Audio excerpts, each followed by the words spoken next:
अस्सलाम वालेकुम। अॼु असां मॉडल पेपर नंबर 15 डिस्कस कंदासीं। हिन खां पहिरियां असां मॉडल पेपर नंबर जेके आहिनि टोटल 14 डिस्कस करे चुका आहियूं, जंहिंमें हर हिक में 100 MCQs हुयो, यानी 1400 MCQs असांजा थी चुका आहिनि। हाणे अॼु 1500 MCQs थी वेंदा ऐं टोटल मॉडल पेपर आहिनि 34, यानी 3400 सिंधी अदब जा MCQs जेके आहिनि असां उहे हिन पंहिंजे सीरीज़ में कवर कंदासीं।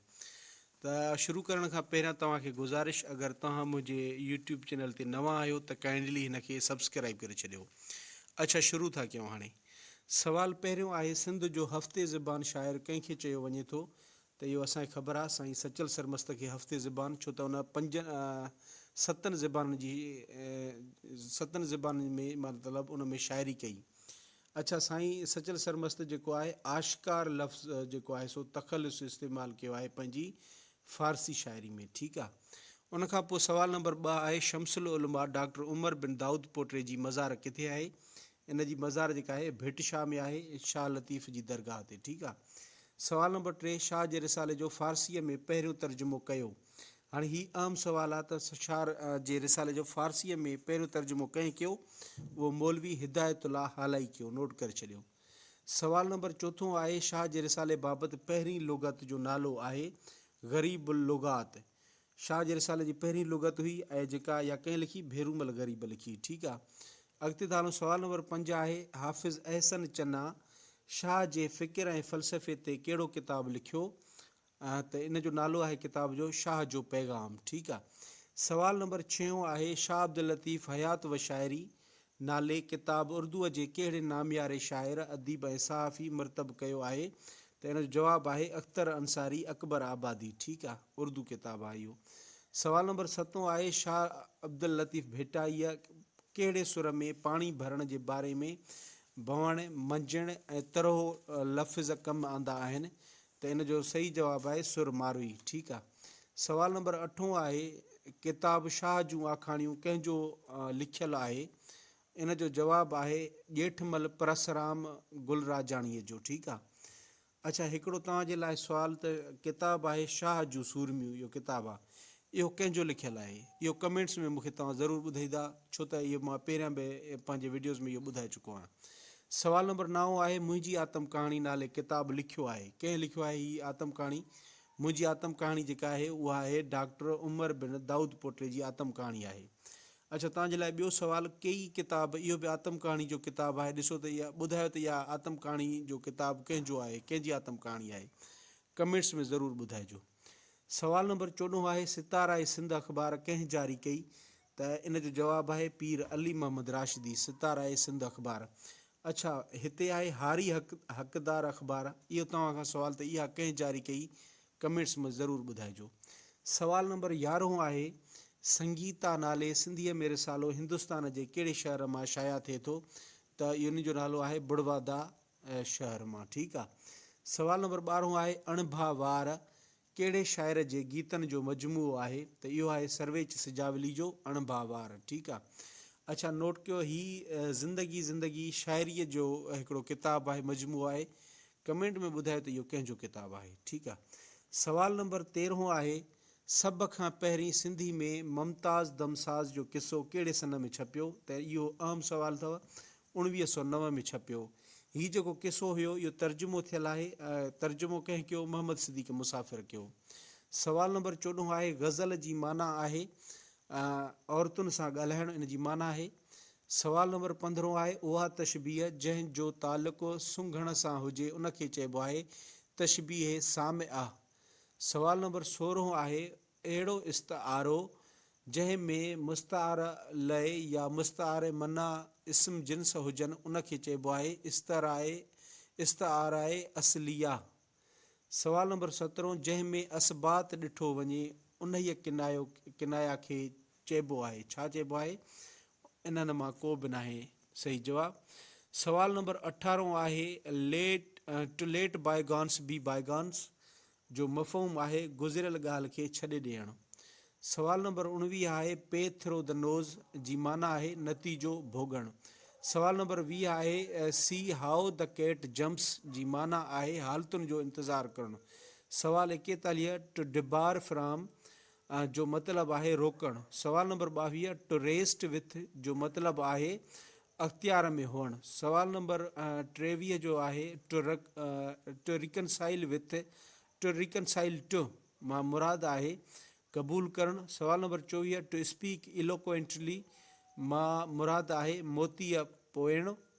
सवाल नंबर 25 टू ब्रेक ऑफ जो मतिलबु आहे ॿटा हणणु। सवाल 26 टू साइड विथ जो मतिलबु आहे साथ ॾियणु। उनखां पोइ आहे सवाल 27 बी माई गेस्ट मां मुराद आहे जेको वणे सो करियो। सवाल नंबर 28 1000 लफ़्ज़नि में सॼी अंग्रेज़ी ॿोली सिखण लाइ किताबु तर्जुमाने नो लिखियो। हाणे हीअ अहम आहे, हीअ किताबु कंहिं लिखियो हुयो? तर्जुमाने नो मोहम्मद दाऊद लिखियो। ठीकु आहे। सवाल नंबर 29 अली वली अल्लाह नाले किताबु कंहिंजो लिखियलु आहे? गुल मोहम्मद सोलंगी जो लिखियलु आहे। सवाल नंबर 30 हिन बैत जी नोयत कहिड़ी आहे? इहो बैत आहे त इहो मदही आहे। ठीकु आहे। सवाल नंबर 31 शाह जे रिसाले में हीअ बैत कहिड़े सुर में आहे? इहो बैत आहे सुर देसी में। सवाल नंबर 32 निमाई सादातनि सां मनसूब हफ़्तेवार अख़बार निमाई कहिड़े सन में जारी थी? हीअ आहे 1999 सन में। ठीकु आहे। सवाल नंबर 33 में आहे उहो 6 मिसरनि वारो नज़म जंहिंजो पहिरियों बंदु हम वज़न ऐं हम काफ़िया हुजे ऐं बाक़ी बंदनि जे 5 मिसरनि वारे 5 शुरू वारे मिसरनि में काफ़ियो हिकु जहिड़ो हुजे पर हर बंद खां मुख़्तलिफ़ हुजे ऐं फ़क़ति पिछाड़ीअ वारे 6 मिसरे काफ़िया में पहिरें बंद मुताबिक़ हुजे त अहिड़े मजमूए खे चइबो मसदस। हाणे मसदस यानी जंहिंमें 6 मिसरा हूंदा आहिनि। ठीकु आहे। सवाल नंबर 34 आहे उहो नज़म जंहिंमें का ॻाल्हि लिकियलु हुजे त उनखे चइबो गुजारत। सवाल नंबर 35 किताबु पारस पागारा जो लेखक आहे हाजी शाद राजर। सवाल नंबर 36 मशहूरु शाइर सैयद साहब ॾिने शाह बुलड़ीअ वारे कॾहिं वफ़ात कई? 1815 में। सवाल 37 हीअ थल कहिड़े मशहूरु शाइर जी गज़ल जो आहे? त इहो थल आहे हिदायत अली नजफ़ीअ जो। सवाल नंबर 38 हीअ बंदु कहिड़े शाइर जे गज़ल जो आहे? इहो बंदु आहे अब्दुल हलीम जोश जो। ठीकु आहे। हाणे इहे नोट करे छॾियो त जोश जेको आहे उहो कंहिंजो तख़ल्लुस आहे? अब्दुल हलीम जो। ठीकु आहे। ऐं जेको मजरू आहे उहो अली मोहम्मद जो। ठीकु आहे। अॻिते था हलूं। सवाल नंबर 39 आहे मशहूरु मज़मून पल्लो जो लेखक आहे परमानंद मेवाराम। सवाल नंबर 40 आदम सीलानीअ जो हीअ बैत कंहिंजो मिसाल आहे? त इन जो जवाबु आहे तजनीस ज़ाइद। सवाल 41 उहा तजनीस जंहिंमें लफ़्ज़नि जी सूरत ख़ती साॻी हुजे पर हिकु लफ़्ज़ में को बि हिकु या वधीक अखर मुंड में मिलायल हुजे त उनखे चइबो आहे तजनीस ज़ाइद। सवाल नंबर 42 पीर हसन कबीर उल अमन सिंधीअ जो कादरुल कलाम शाइर हो, हुन कॾहिं वफ़ात कई? त इन जो जेको जवाबु आहे उहो आहे 1413 में। ठीकु आहे। सवाल 43 आहे सचल सरमस्त दीवाने खुदाई कहिड़ी ॿोलीअ में लिखियो? इहो फ़ारसी में लिखियो। अहम सवाल आहे हीअ बि। सवाल नंबर 44 सिंधी लैंग्वेज अथॉरिटी तरफ़ां छपायल किताबु ख़त ख़ुशीअ मां खोल जो लेखक आहे राशिद मोराई। ठीकु आहे। इहो बि नोट करे छॾियो राशिद मोराई। सवाल नंबर 45 हसन अली आफ़ंदीअ केतिरनि ॿोलियुनि में तालीम हासिलु कई? जवाबु 4 ॿोलियुनि में। सवाल नंबर 46 शहदादपुर में कहिड़े मशहूरु रूमानवी दास्तान जे मुख्य किरदारनि जो क़बरूं आहिनि? सुहिणी मेहार जूं शहदादपुर में। ठीकु आहे।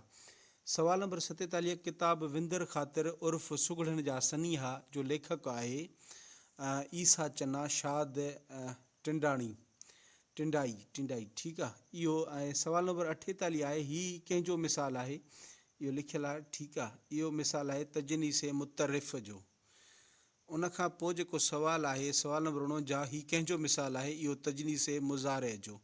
सवाल नंबर 50 चवणियुनि ऐं पहाकनि जी किताबु रुठी आहे घोट सां जो लेखक आहे इल्ताफ़ शेख। ठीकु आहे। इल्ताफ़ शेख जो इहो चवणियुनि ऐं पहाकनि जो किताबु आहे। ठीकु आहे। उनखां पोइ आहे 51 ते एस आर राव जे किताब जो तर्जुमो सिंधू लिखत ऐं ॿोली जो तर्जुमो कंहिं कयो आहे? त इन जो जेको जवाबु आहे उहो आहे अता मोहम्मद बंभरो। सवाल नंबर 52 मर्सिया जो लफ़्ज़ कहिड़े लफ़्ज़ मां निकितो आहे? रुसा मां। ठीकु आहे। सवाल नंबर 53, जंहिं नज़म में रदीफ़ काफ़िया या कंहिं मख़सूस बहर जी पाबंदी न कई वञे उनखे चइबो आज़ादु नज़म चइबो उनखे, ठीकु आहे। उनखां पोइ 54 में आहे अ बर्ड्स आई व्यू जो मतिलबु आहे सरासरी जाइज़ो। सवाल नंबर 55, टाइम एंड टाइड जो मतिलबु आहे वक़्तु। सवाल नंबर 56, अदब तोड़े ज़ाती हलकनि में कहिड़ी लेखिका खे गुडी चयो वेंदो हो। अहम सुवाल आहे इहो बि, ऐं हीअ ख़ैरुनिसा जाफ़री खे गुडी चयो वेंदो हो, ठीकु आहे। उनखां पोइ अॻिते हलूं था सवाल नंबर 57 ते, पीर अली मोहम्मद राशिदीअ जो किताबु उहे ॾींहं उहे शींहं छा ते मुश्तमिल आहे। हाणे हिते लिखियलु आहे यादगिरियूं, पर इहो जेको किताबु आहे उहो सवान आहे उमिरियुनि में अचे थो, छो त इन में ॿियनि बुज़ुर्गनि आलमनि जूं जेको आहे सो इन उमिरियूं माना उनजी लाइफ जा जेके आहे सो इवेंट्स खे बयानु कयो आहे, ठीकु आहे। सवाल नंबर 58 आहे नसर जो उहो कहिड़ो क़िस्म आहे जंहिंमें फ़िक्रनि में वज़न न हूंदो आहे, अलबत्ता काफ़ियो या तकबंदी हूंदी आहे। हिक ई वक़्तु केतिरनि ई जुमलनि में हिक जहिड़ा काफ़िया हूंदा आहिनि। इहो आहे नसरे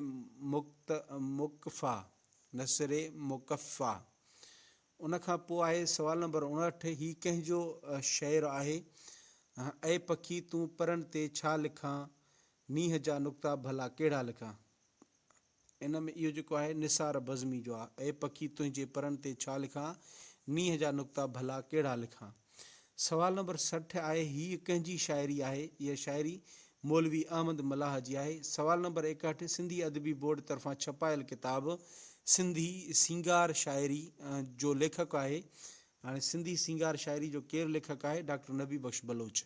सवाल नंबर 62, सिंधी अदबी बोर्ड तरफ़ां छपायल किताब सिक जो समुंड जो लेखक आहे अली मोहम्मद मजरूह।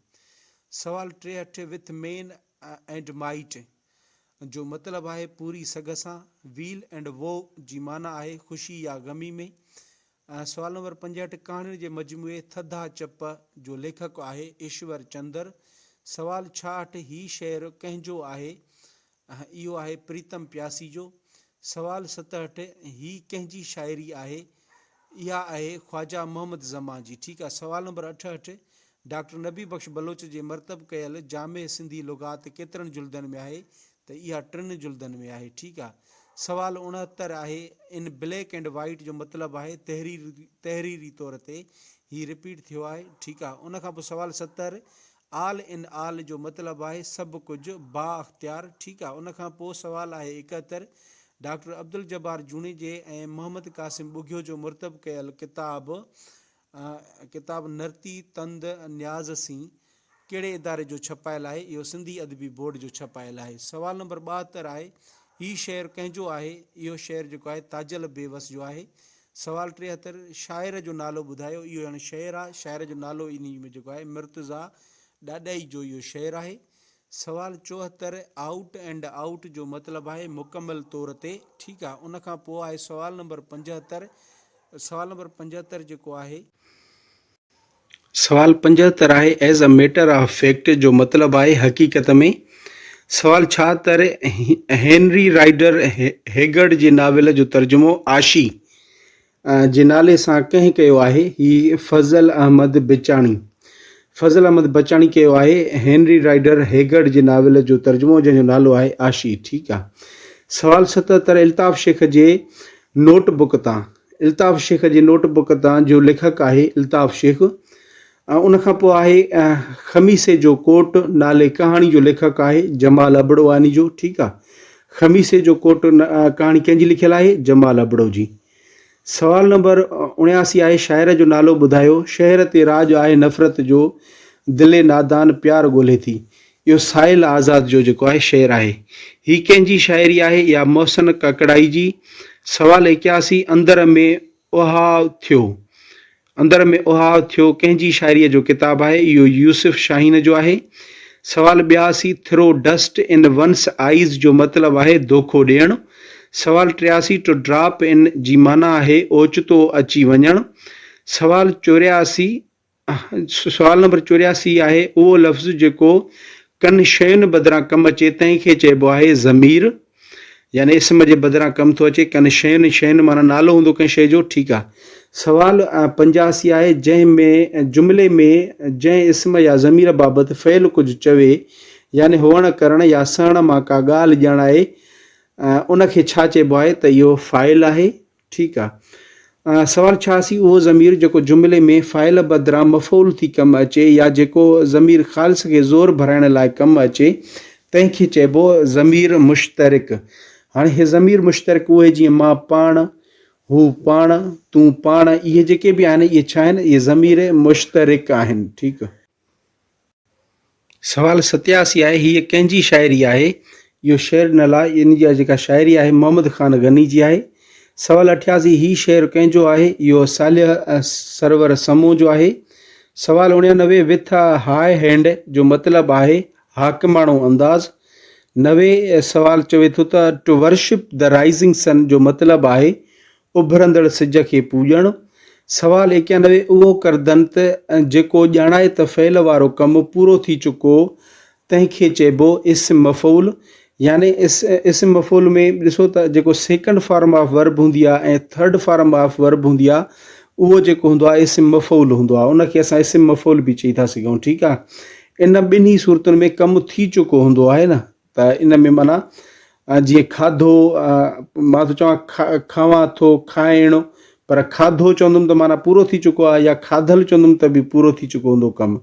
सवाल नंबर 92, अहिड़ा लफ़्ज़ जेके फ़इल जे धातुनि मां ठहियल हुजनि ऐं सिफ़त तोड़े इस्म थी कमु अचनि ऐं ॾेखारीनि त कमु ईंदड़ वक़्त में थियणो आहे तनखे चइबो इस्म इस्तक़बाल। हाणे ही इस्म मुश्तक़ जो हिकिड़ो आहे क़िस्म आहे। इस्म इस्तक़बाल में छा हूंदो आहे त जेके असांजा मजबूरी वारा फ़इल हूंदा आहिनि, मिसाल वञिणो आहे, लिखिणो आहे, पढ़णो आहे, उहे जेके हूंदा आहिनि इस्म इस्तक़बाल हूंदा आहिनि। जीअं मूंखे कराची वञिणो आहे त हिते वञिणो जेको थी वेंदो उहो इस्म इस्तक़बाल थी वेंदो। ठीकु आहे। सवाल नंबर 93 आहे, मरहूम मोहम्मद सिद्दीक़ मुसाफ़िर कहिड़े सन में मुमताज़ दमसाज़ नाले किसो असुल फ़ारसीअ तां तर्जुमो करे छपिरायो? त इहो असां पहिरियों बि पढ़ी आयासीं 1909 में। ठीकु आहे। उनखां पोइ आहे सवाल नंबर 94, मिर्ज़ा कलीच बेग ड्रामो फ़ेरोज़ दिल अफ़रोज़ कहिड़े सन में लिखियो? त 1905 आहे। ऐं फ़ेरोज़ दिल अफ़रोज़ जेको आहे ट्रांसलेशन हुई शेक्सपियर जे ड्रामे रोमियो एंड जूलियट जी, जंहिंजो सिंधी में नालो रखियईं फ़ेरोज़ दिल अफ़रोज़।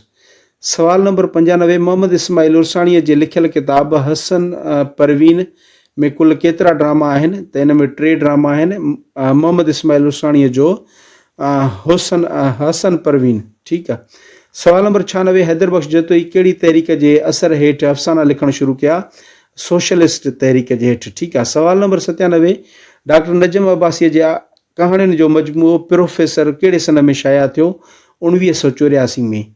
ऐं नजम अब्बासी जा हे बि कुझु मजमूआ आहिनि, पथर ते लीको, तलाश, ऊचा घाट पहाड़नि जा, इहे बि किताब जेके नजम अब्बासी जा आहिनि।